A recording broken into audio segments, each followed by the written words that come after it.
আমি বাঁচতে চাই, আমি আমার সন্তানদের জন্য বাঁচতে চাই। আসসালামু আলাইকুম। দেশ ও দেশের বাহির থেকে এই মুহূর্তে যারা ভিডিওটি দেখছেন সকলকে আমার পক্ষ থেকে অনেক অনেক ভালোবাসা। আমি বাংলাদেশ প্রধানমন্ত্রী তারেক রহমান স্যারের দৃষ্টি আকর্ষণ করে বলছি, আমি বাঁচতে চাই, আমি আমার সন্তানদের জন্য বাঁচতে চাই।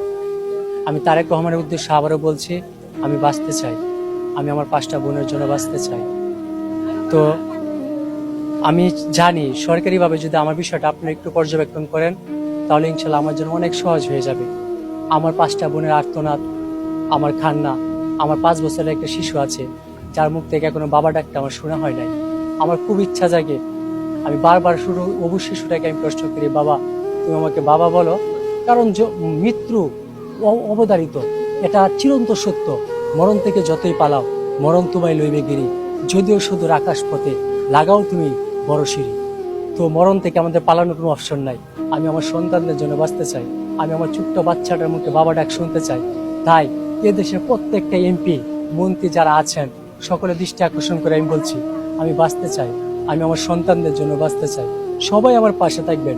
আমার মা 2022 সালে লিভার ক্যান্সার আক্রান্ত হয়ে মারা গেছে। আমার মায়ের আর্তনাদ, আমার মায়ের কান্না এখনো আমার কানে বাজে। আমার মায়ের মতো আমার ধৈর্য নাই যে আমার মায়ের আর্তনাদ, মায়ের মতো কষ্টের সম্মুখীন আমি হব। আমি সইতে পারি না, আমার অনেক কষ্ট হয়, আমি প্রকাশ করি না। কারণ আমি যদি ভেঙে পড়ি, ভেঙে পড়বে আমার 5 বোন। আমি যদি ভেঙে পড়ি, ভেঙে পড়বে আমার ছেলেরা। আমি যদি ভেঙে পড়ি, ভেঙে পড়বে আমার গৃহিণী। তাই আমি বাঁচতে চাই। আপনাদের সকলকে আমি অনুরোধ করে বলছি, আপনার প্রত্যেকের জায়গা থেকে আপনারা বলুন, মাননীয় প্রধানমন্ত্রী তারেক রহমান আপনি এগিয়ে আসুন। আপনাকে আমরা দেখতে চাই, আমার পাশে দেখতে চাই। গোটা দেশ আপনাকে দেখতে চাই। গোটা দেশ হাদি ভাইয়ের মতো কান্না করছে আমার জন্য। একজন ভিক্ষুকও কান্না করে, একজন রিস্কাওয়ালা কান্না করে, একজন ভ্যান চালক কান্না করে, একজন সরকারিভাবে যারা কর্মকর্তা আছেন, গার্মেন্টস শ্রমিক সবাই আমার জন্য কান্না করে। তাই আপনারা সবাই আমার পাশে থাকুন, আমি বাঁচতে চাই। সবাই ভিডিওটা বেশি বেশি শেয়ার করুন। সবাই ভালো থাকবেন। সবাইকে আসসালামু আলাইকুম।